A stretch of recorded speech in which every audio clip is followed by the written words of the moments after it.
Welcome to Always Pick the Underdog Special Edition. Some coaching reflections from my basketball season so far this year. I wanted to talk a little bit about some things that were on my mind because I'm just coming back from our first round of our tournament game for both teams. So if you don't know, I coach two teams. I've coached two teams for a while. My daughter's team, they're 6th to 9th grade girls right now. My son's team, 4th and 5th grade boys. We play at the YMCA, great YMCA program. One of the reasons we like it is because it's all about development of kids playing basketball and helping them get better. And it's also about being a good sport and teaching good sportsmanship. You know, that's one of the things that we've appreciated about the Y over the last 5 years. And I love coaching at it. But this year, you know, what I've noticed, especially in my daughter's league, is sportsmanship seemed to be dead. You know, it seemed to be like every week we would get a message about, hey, we're going to try to be good sports this week. If you get up by a lot, don't run the score up. Make sure your players aren't, talking trash or yelling at the officials, and which I agree with. I think you don't want that. And in this league, you want to win. So yeah, it's competitive. So you're not trying to win. But if you're up by 30 with 2 minutes to go, don't press. That's it. If you're up by 30 with 2 minutes to go in the fourth quarter, don't press. And early on in the year, we played this team. My girls' team is a really competitive team. They try really hard. They listen really well. Not a lot that have experience playing basketball. Some pretty good athletes that play other sports, like my daughter. She's a swimmer. Great athletes, not necessarily great basketball players. And so it wasn't uncommon for us to get kind of out basketballed by other teams because they just had some teams been playing together. Not a problem. That happens. We're out there trying to get better and learn, right, for the end of the season. But we played this one team, and they were up by 30 points in the fourth quarter, and they continued to press and try to steal the ball. At one point, they got up by 40. And I looked at the folks that were at the score sheet and said, hey, this is not the way it's supposed to go. Like, they've beat us. They're better. They would beat us 10 times out of 10. I'm not complaining. They beat us fair and square. But why are they pressing up 35 points? Why are they hooting and hollering at the kids every time they score and pointing at them? I mean, that's just not right. Like, that's not the way that you teach people how to play. And then, I sent my message and I heard back. It was a good response. I don't want to whine, but I'm also going to stick up for our kids, right? I'm also going to do that. So we get into the season, and it just, it happened 2 more times where a team's up 20, 25 points with 2 minutes to go, and they're pressing. Like, I don't understand. I could not understand it for my life. And it's not even that the kids forgot. It's that the coach wasn't even telling them. Wasn't even doing that. And for me, that's not something that I would do. That's not something that I do. If we're up by a lot, we're not going to try to run the score up and humiliate somebody. That's just not the way it should be. And so I kind of thought, is sportsmanship dead? Do we just not care anymore? Like, have we decided that it doesn't matter at any level how we act? And so I'll take you to today. So today, my team, 0 wins, last place. We go to the first round of the tournament.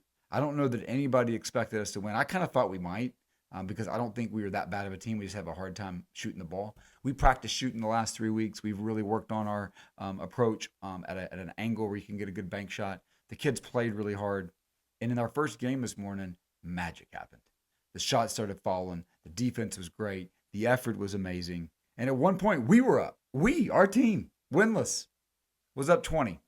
It's the fourth quarter. Our girls are still trying to play hard. And I look at them, I say, you got to play defense behind the three-point line, no pressure.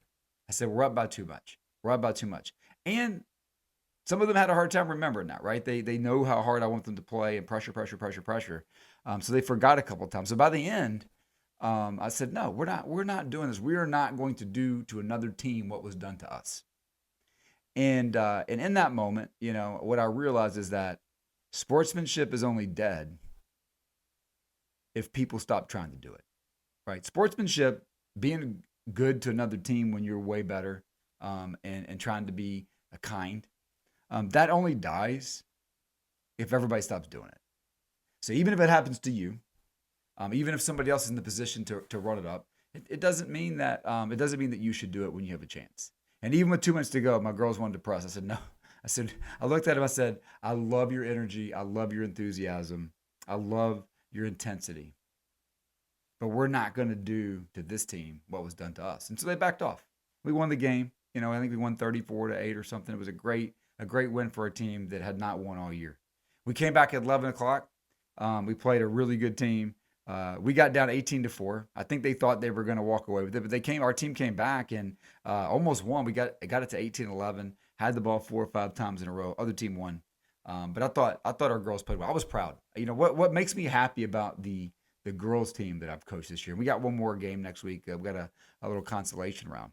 But what I really like about them is that no matter what the outcome was, they were still committed to the process of getting better. They were still committed to the idea that if we keep doing what our coaches ask us to do, that there's going to be a moment in the sun where everything goes right and we feel good about it. And that was today. That was today for us. And I'm so proud of them and the effort that they gave. But back to my original point. Sportsmanship or treating other people kindly only dies when we stop doing that. And I don't think that's just about basketball. I think that's about life. When we stop being good to others because we have differences or because we're mad at them or because we don't agree with them, when we stop doing that, when you return anger with anger, you get more anger. When you return anger with kindness and patience, you get a lot less anger until finally it goes away. And I think like sports teaches you a lot about life. That's why I like it. I talk about running a lot with my other Instagram channel. But that's what I think about sports in general is that it teaches you a lot. It teaches you how to treat others. Because when I look across and I see the other team, I see a bunch of girls on the other team that could very well be on my team. And I wouldn't want to hurt them, and I wouldn't want them to get hurt by somebody doing some of the stuff that I've seen this year. But you know what? Sportsmanship, not dead. And I think that you see it and it come out and manifest in certain ways. I think that those of us who are good sports have got to keep doing it, because if you return bad with bad, you get more bad. All right, let's talk about my son's team. All right, my son's team has had a little bit better luck. It's the most competitive group of kids that I think I've ever had on a team, from 1 to 10 of them. They are firecrackers. I mean, they can practice. They get in disagreements and fights, and we have to cut off the scrimmages because I'm afraid they're going to hurt each other. And I don't mean like in a bad way, but I mean they're fouling each other hard. They're ripping the ball away. They're diving on the floor. We practice on Fridays. We got games on Saturdays. It's like, guys, we don't want to get hurt for our game tomorrow. We've had to have that conversation all year. But this team has got some potential. They're pretty good. We had our first round game this afternoon. It was a tournament. They were fired up. Every kid wants to play. Every kid wants to shoot. Every kid wants to have the ball. There's only one ball. You can only take, one shot at a time. You can get a rebound and take a shot, once you get the second shot. But it's really hard to coach in that. It's not hard. It's actually a privilege to coach kids that want to play and they want to play hard. It's a little bit of a balance trying to get them to play in concert. So we divide the team into equal groups. We don't put all the more experienced players on one unit and all the less experienced players on the other. I have figured out how to balance them out so that no matter who's on the court, whatever 5 are on the court, that we're competitive. Today we were against a really good team in the first round of our tournament. They were tremendous, and it was back and forth. They'd score a point, we'd score a bucket, they get a bucket, they get a bucket, and it got to about the end of the game. It's 15-11, we're ahead, and a call gets called. Their player goes up, takes a shot. Our player fouls him while he's shooting, but the referee, somewhere between calling the foul and telling the scorer's table and then coming back to set the shot up, forgot that it was on the shot and tried to take the ball out of bounds. And so the other coach is upset and talking to the official. You can hear the crowd's upset. And then I'll look at the ref, and he looks at me. I said, it was a shooting foul. And he said, are you sure? I said, I know it was. And the other coach kind of looked at me like I was kind of crazy, and also like as a thank you at the same time, which is a pretty interesting look. You're crazy and thank you. That's kind of I don't even know if I can make that on camera. It's like, I don't know. I don't think I can do it. But it's 15-13. There's like a minute and a half to go. 4 points is a lot in a game with 9 and 10-year-olds because they don't shoot the ball particularly well. And the kid steps in line, boom, drills the first one, 15-12. Boom, drills the second one, 15-13. And I'm like, it's sportsmanship, because I was trying to be honest and fair. right? We fouled him on the shot. That there's no way around it. I don't think I could look that coach. If we won the game and I didn't say something about it, I don't think I could have looked the coach in the eye the same way, even if that ended up costing us the ball game. So how did it go? Well, it's 15-13. It's getting tight. They could score. I think they had the ball 2 times where they could have tied it. They didn't. Luke gets the ball. My son gets the ball. He drives in, throws up the shot, gets fouled. Actually, let me back that up. It wasn't a shot. They were in the bonus. So he's driving down the court, before he could shoot it, gets fouled, and goes to free throw zone. So now my son has a chance to, if he can hit 2, it makes it a 4-point game again, which would be really hard with like 50 seconds to go. If he just makes 1, then I'm thinking, gosh, it's going to be really hard for them to come back from. He steps up to the line, misses the first one, kind of looks down. I said, Luke, don't worry about it. We just need 1. That's it. That's why you got 2 shots. We just need 1. He steps up, drills the second one, makes it 16-13. We keep playing back and forth for the next 35, 40 seconds. They ended up fouling another one of our kids who had a free throw. Final score 17-13. We win the game.